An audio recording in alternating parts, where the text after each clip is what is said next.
Hi, everyone. Jonathan and I are always scrambling to see when we're going live.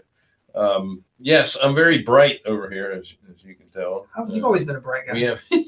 We have our windows in this second-story building are at our feet, and there's a white vehicle parked right below this, and the reflection's coming up and turning me into a ghost.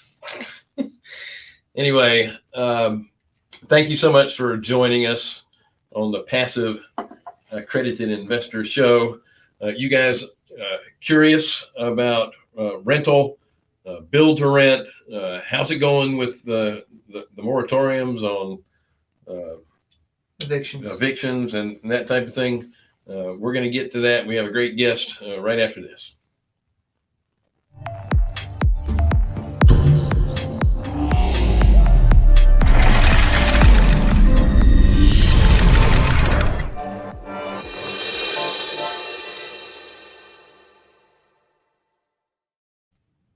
I'm obviously bringing my A game to the show today. Thank you so much for joining us on the Passive Accredited Investor Show. We are Carolina Capital Management. We're lenders in the Southeast for real estate investors. If you're interested in borrowing money, go to carolinahardmoney.com and click on the Apply Now tab. If you're a passive investor looking for passive returns, then click on the Accredited Investor tab. Don't forget to like, share, subscribe, hit the bell. And don't forget to sign up for Wednesday with Wendy, because she gives up 30 minutes to each person on Wednesdays to talk about anything real estate. Her link would be over there in the chat on the side or underneath, depending on what platform you are viewing us from. Now, Wendy, I just checked the calendar. In September, she's completely full. Mm-hmm. So she's not going to have any time left until October. So you better sign up quick. And there's Wendy logging in from the road. Do you miss me? The answer is, of course we do. So one of the great things about being involved in different masterminds and communities is that we get to surround ourselves with not only top-notch people, but people that turn out to, in the end, to be really good friends. And I love to say that about Jim. He's an awesome guy. Jim Sheils with JAX Wealth Investments. He's got a great business model. One of the things Jonathan and I always talk about, you need two things in any economy. You need food and you need shelter. And Jim helps provide that shelter and passive investments for real estate investors as well. Absolutely. Yep. So Jim, come on out of that green room and throw away those green M&Ms, by the way. Hey guys, how's it going? Good to see you. It's so good to see you. Thank you so much for being on the show. My pleasure. I'm jealous because you have a nice little place in Costa Rica now, and you get to go there when it's too cold in Jacksonville. You get to go to Costa Rica to thaw out, right? And I have every confidence, Bill, you're fully invited. People will laugh at your jokes in Costa Rica just as much as they do in Florida. Thank you, Jim. It's a little inside secret. We have, well, it's not a secret. It's just an inside joke. They have a little drinking game on our fit meetings where every time I tell a joke and I laugh at it myself, they get, how many do that at work? How many times are you going to laugh at some joke? Dangerous game. That's the thing about it is I have to coach people to tell them, yeah, that was funny. Go ahead and laugh. See? Yeah. I didn't laugh at that. Yeah. See, I laughed at that one. See, it's give and take. So the first thing I got to ask is, how's business doing? Business is good.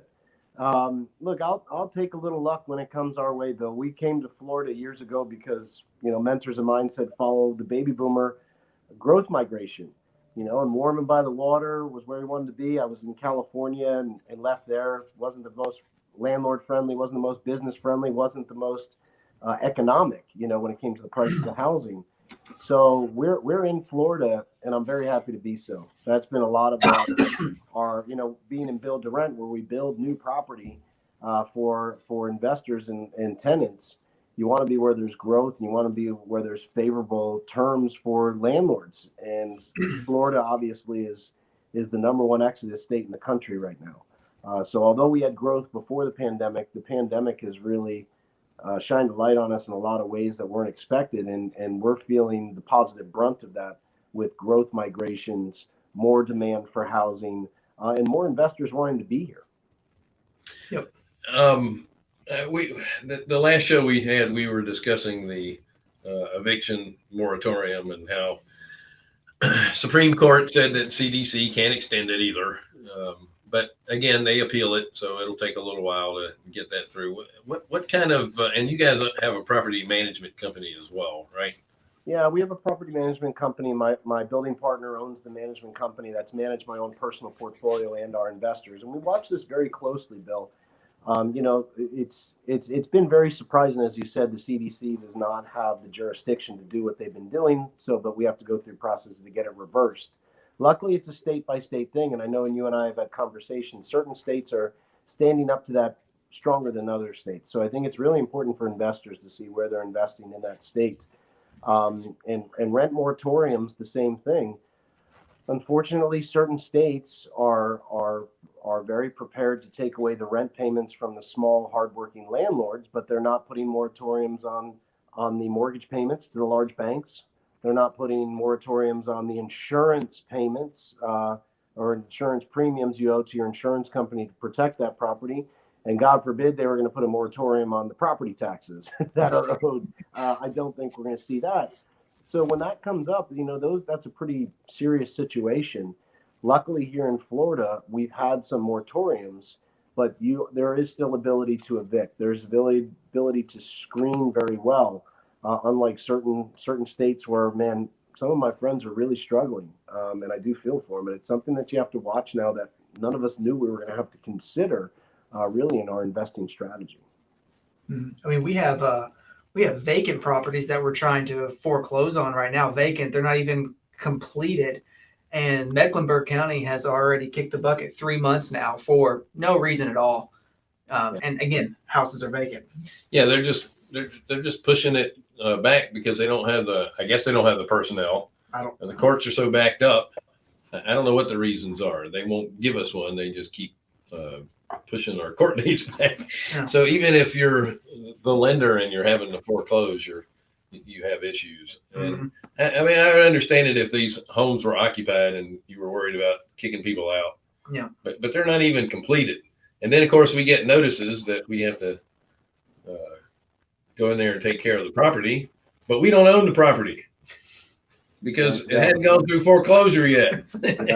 Yeah. So you're in that in-between phase. It's a very interesting time, again, but you have to be diligent. I really feel for the mom and pop landlords in certain areas and states where they signed up just to have a property. They didn't know they'd be, this is pretty complex stuff. Who is the CDC? Why are they involved? Can they be involved? How can you work through these things better? How can you push the ball down the hill a little bit faster than most people? I mean, there's some real technicalities here. So it's a different time for real estate investing. I think it's a very lucrative time. I think if you're in the right thing and you get the right system in place to be able to handle these, a lot of people are going to fall off. Obviously, the stay-at-home mandates have made the place you stay at home pretty favorable in where people want to spend money. I mean, we've all seen this in this, increase in values, this increase in sales activity. But there are definitely some new rules to the game. Well, I would say in your particular model, and correct me if I'm wrong, you don't really have the rent issues that some other places would have. Number one, your tenant clients are a little higher on the economic scale than in some other areas, and they're paying their rent, wouldn't you say? They're paying their rent. We do not have a big default rate right now on rents, which is great. We're also being able to screen right from the get-go. Remember, we're building these new, so there's not a lot of turnover in the rentals that we have, and the properties that are being built, we're starting from scratch. And let's face it, if in certain states, and then I know it changes county by county too, but in areas where the eviction laws still stand and have not been just completely removed, people are more likely to pay rent. It's kind of, when you put certain parameters or discipline around your kids or anything that you work with, I think that having, removing these completely just opens up for some really, really bad irresponsibility. So we're lucky again with most of Florida has kept some, some discipline around. I mean, we're talking pretty simple checks and balances. If you live in a property and you're receiving government money, and we can ask to see if you're still working, then you should be able to still pay rent. And if you have COVID, no problem. Could we just see a COVID test? But some places you can't do that. You can't do any of that, and that's really a problem. So I think that again, just know your backyard, know the playing field you're on, and what the rules are right now for your certain area. Yeah, we preach about that all the time. Yep. About if you're going to invest in real estate, make sure you're investing in landlord-friendly states.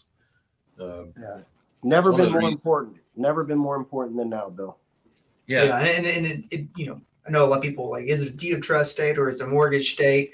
And they look at that for the speed of foreclosure, taking a property back, but there's so much more than just that aspect. And sadly, a lot of it is political, but.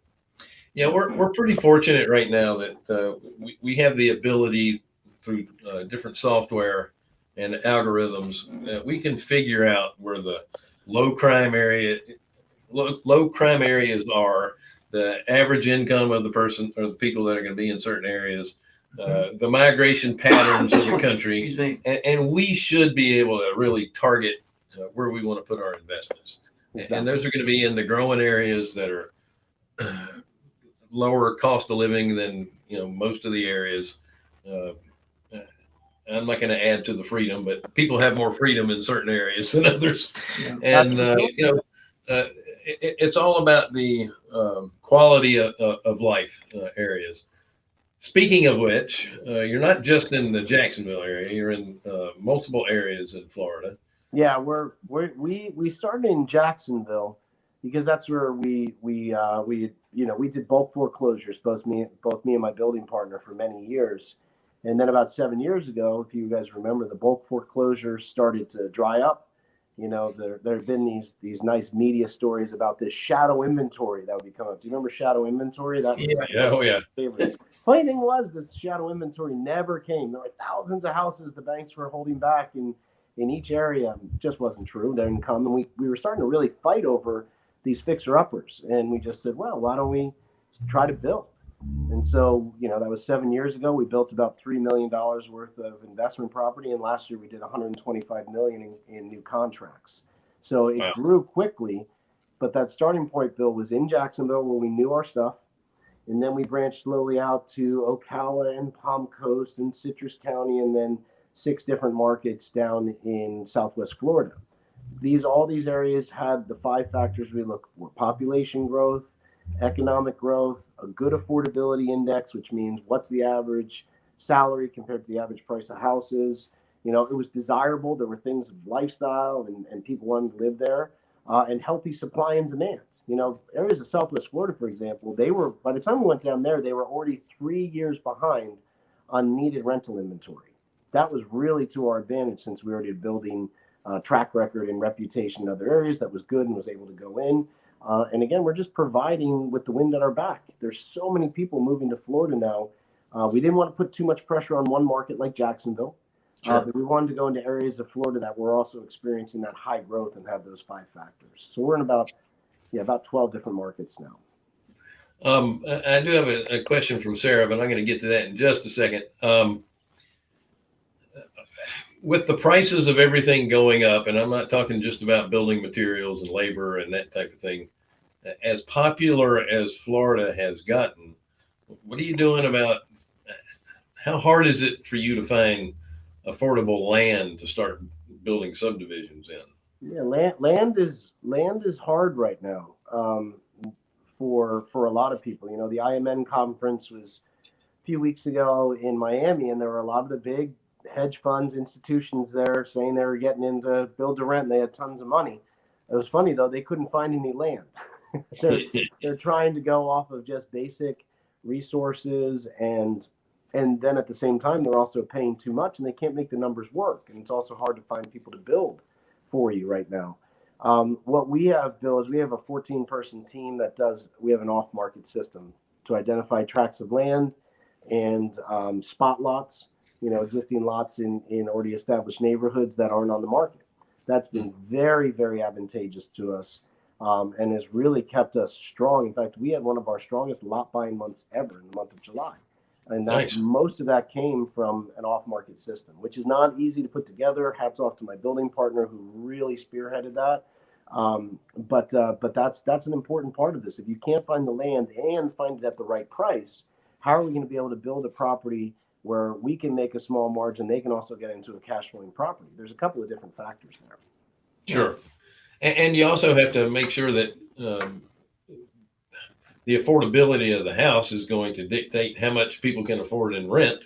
Yeah. And you don't want to pay too much for something that people aren't going to rent anyway. Exactly.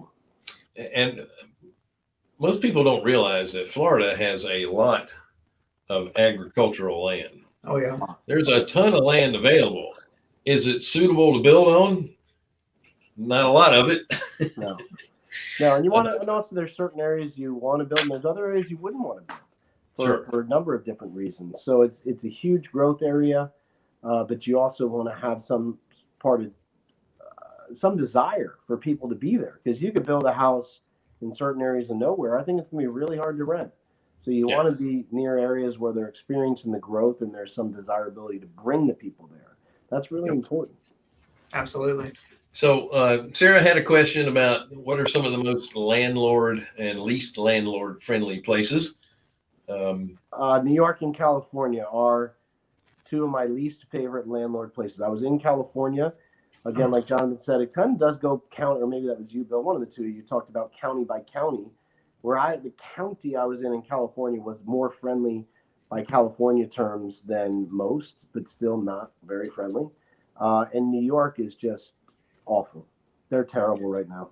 It is a shame to watch it. And I say this personally because I have good friends that own property up there, and for them to have to sit by in handcuffs for 14 months is just, it's absurd. So and again, I wouldn't mind a rent moratorium on these people if they didn't put one on the big banks and their mortgage payments, the insurance premiums, and the property taxes. But for having the small landlord eat those, that's just not fair. So I can't recommend those states to anyone. Yeah, and I would add in Oregon to that one as well. Okay. I don't know much about that, but yeah.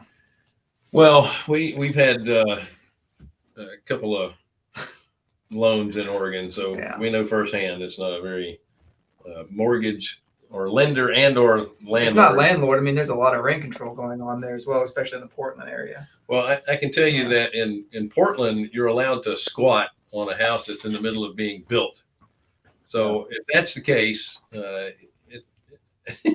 if you have to build a fence around your place and they still break into it, and then they tell you, well, then you didn't secure it well enough, then that's not a place you want to be a landlord in. Yeah, no. And then some of the friendly ones, I mean, Florida's landlord friendly, South Carolina's landlord friendly, Georgia is very landlord friendly, Texas is landlord friendly. Yep. I'm not quite sure about Tennessee. Yeah, Tennessee. Yeah. Mm-hmm. The only caveat to Tennessee is that they're a super lien state for homeowners associations.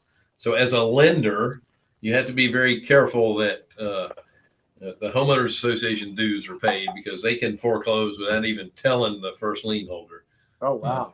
So that's something else that you have to watch out for. The best thing to do is get yourself a real estate attorney that knows the area, and just ask those questions to them. For like $100 to do some research for you, you can get a lot of information that's going to cause you a lot less grief in the long run. Consider it a insurance policy, Sarah. Yeah.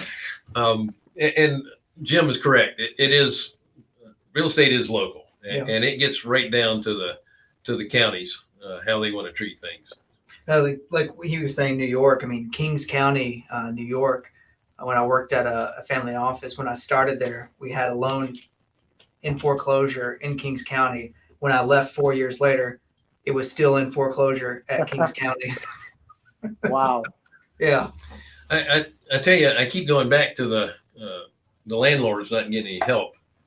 The large hedge funds, the banks, the large insurance companies, they all have lobbyists that keep themselves out of this. And the small mom and pops really don't have anybody speaking for them. And same thing with the small businesses with all the lockdowns. They didn't have anybody speaking for them either.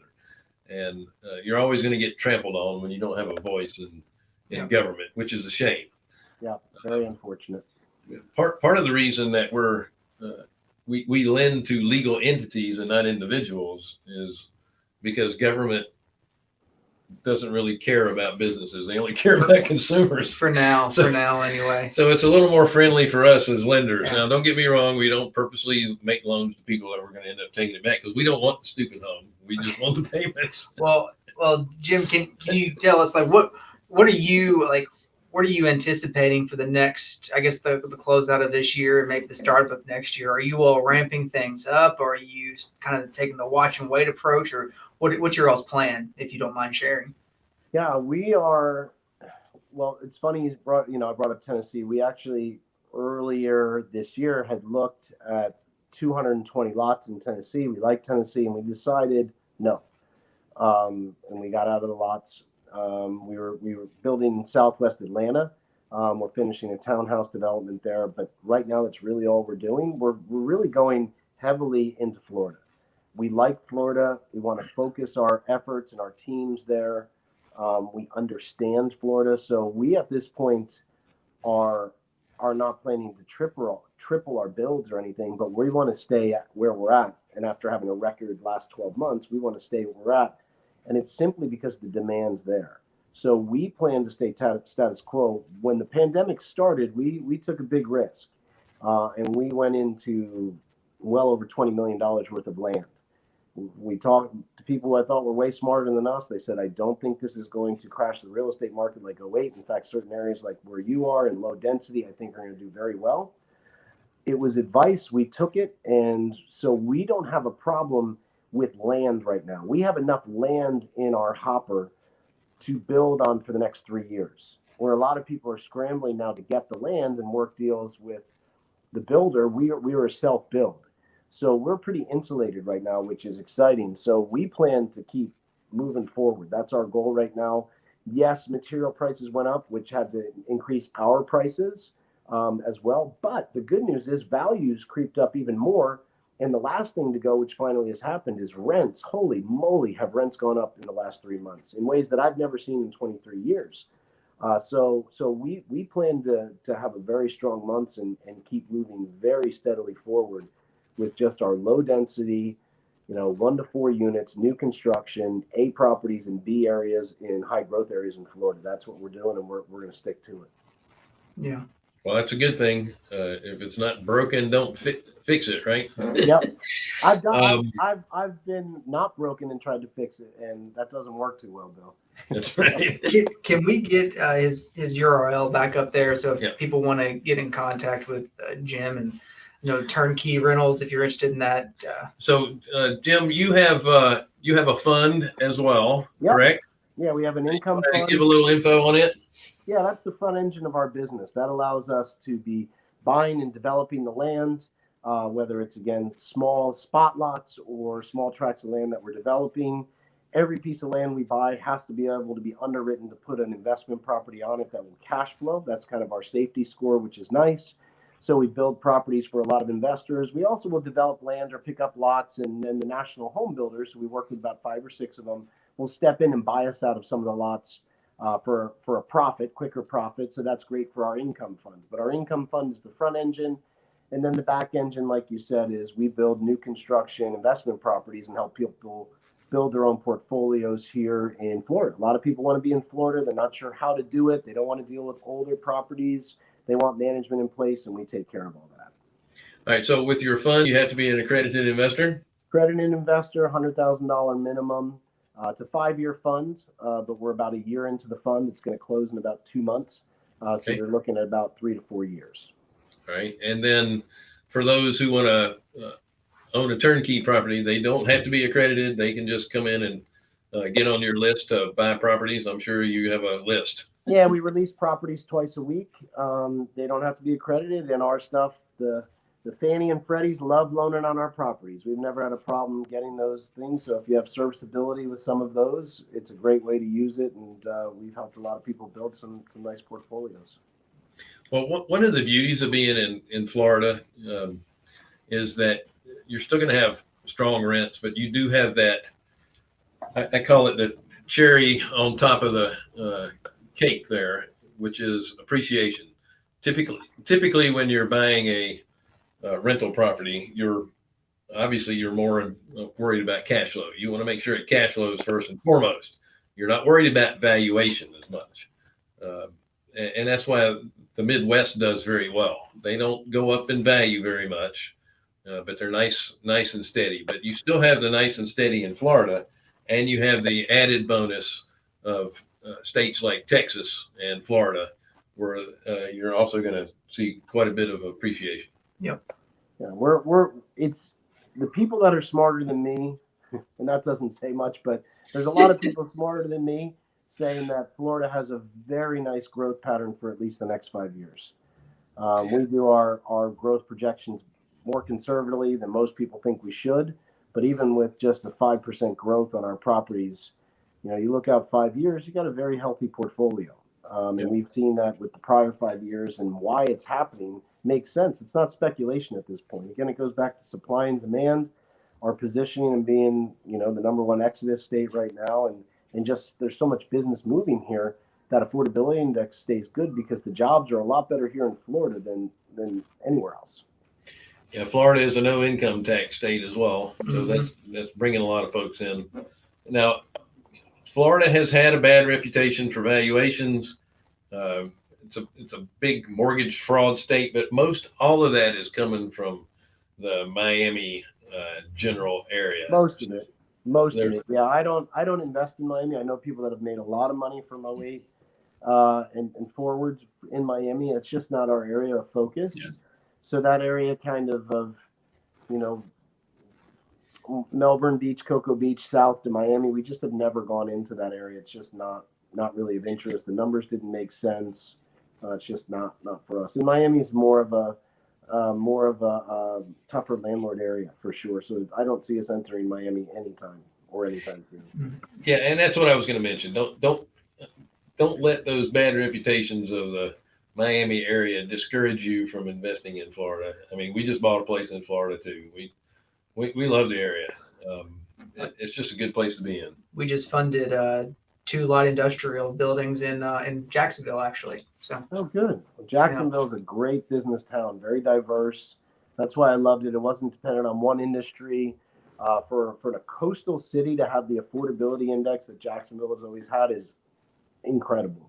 Yeah. And so I'm glad we still call this home and still are building here. But it's definitely one of my favorite cities due to the diverse economy. It's not just one military base. It's not just medical or shipping there's so many industries here that gives it some a safety score that's pretty nice. Yeah, I compare it to Charlotte. I say Jacksonville and Charlotte are a lot alike, except for Jacksonville has better seafood. I hope so. They should, right? Yeah, they should. Jim, thank you so much for joining us.